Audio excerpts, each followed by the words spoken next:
বাউল শিল্পী কার্তিক দাস বাউল মহাশয়কে।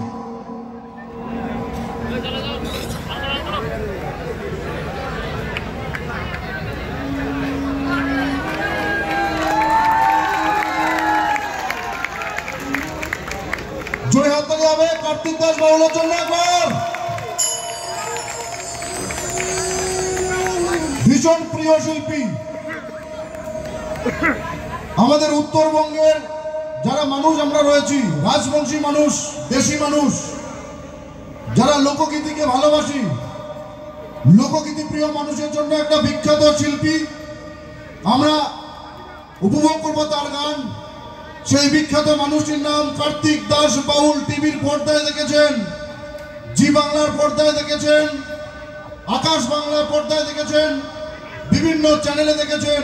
সেই কার্তিক দাকে আমাদের সুভাষ উৎসব কমিটির পক্ষ থেকে সবুজ অভিনন্দন এবং সুভাষ উৎসব কমিটির পক্ষ থেকে আমরা ধন্যবাদ জানাই আমাদের পৃষ্ঠপোষক জগদীশ চন্দ্র বর্মা বসুনিয়া মহাশয়, যার অনুপ্রেরণায় আমরা আজকে কার্তিক দাস বাউল মহাশয়কে আনতে পেরেছি।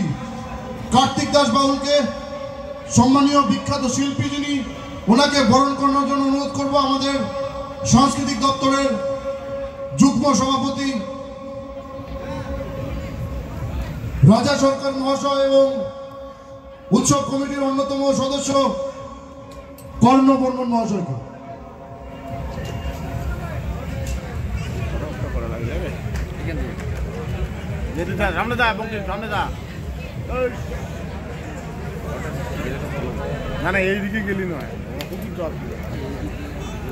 অসংখ্য ধন্যবাদ।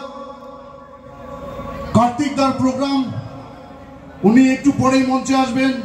তার আগেই মঞ্চস্থ করছেন প্রবীর ভট্টাচার্য এবং দু চার কথা বলার জন্য অনুরোধ করছি আমাদের বিখ্যাত বাউল শিল্পী কার্তিক দাস বাউল মহাশয়কে। কথা আপনাদের সঙ্গে হবে অবশ্যই। আর প্রথমেই আমার সহশিল্পী প্রবীর ভট্টাচার্য দু তিনটে গান পরিবেশন করবেন, তারপরে আমি স্টেজে আসছি আপনাদের সামনে। তারপরে অনেক কথা হবে, সময় নষ্ট না করে আমার মনে সেটাই ভালো যে প্রোগ্রামটা শুরু করে দিই, কেন রাতও হচ্ছে, ঠান্ডাও বাড়ছে, আর এইভাবে আমাদের দিনের পর দিন চলছে। আমরাও মানে কী বলবো, মানে এখান থেকে বেশিক্ষণ আর থাকতে পারবো না, প্রোগ্রাম করি, এখান থেকে রওনা দিতে হবে। তার মধ্যে এই কুয়াশা, আর আমি মাননীয় বিধায়ক সাহেবের সাথে কথা বলবো অবশ্যই। তো আমি স্টেজটা ছেড়ে দিচ্ছি প্রবীর ভট্টাচার্যকে, আমি দুটো গান করুক, তারপরে স্টেজে আসছি, ঠিক আছে? Thank you.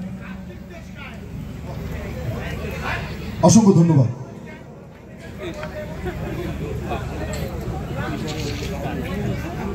এই মাইক্রোফোন স্ট্যান্ডটা এখানে করে দাও। আমরা শুরু করছি কার্তিক দাস বাউলের